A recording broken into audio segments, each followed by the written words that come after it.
As Jesus was coming out of the temple, his disciples said to him, "Teacher, see what wonderful stones and buildings." However, Jesus said to them, "Do you see these great buildings? By no means will a stone be left here upon a stone, and not be thrown down."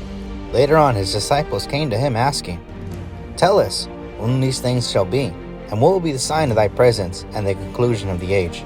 The destruction of Jerusalem and its temple would indicate Jesus' second coming and the conclusion of their age. So Jesus says, "When you catch sight of the abomination that causes desolation, standing where it should not be, let those in Judea begin fleeing to the mountains.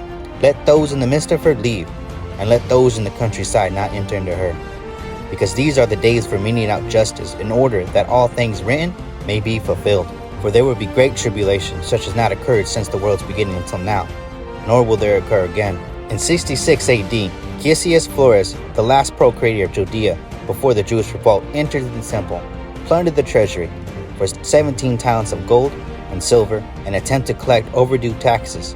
This act of abomination desecrating the temple is what kicked off the Jewish revolt. Further signs of his second coming, he says, "You are going to hear of wars and reports of wars. See that you are not alarmed, for these things must take place, but the end is not yet. For nation will rise against nation, kingdom against kingdom. But all this is the beginning of the birth pangs. When you see Jerusalem surrounded by encamped armies, then know that the desolation of her has drawn near. Look out that you are not misled, for many will come on the basis of my name, saying, 'I am he.'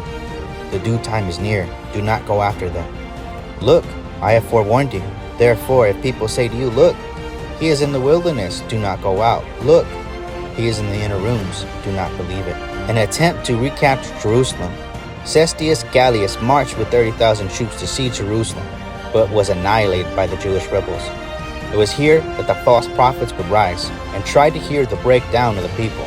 Just like the false prophets of the Old Testament saying Jerusalem will not fall by the Babylonian army, it is here they would say Jerusalem will not fall by the Roman army, because our God is with us. The prophets here are prophesying lies in God's name, for he did not command nor spoken to them.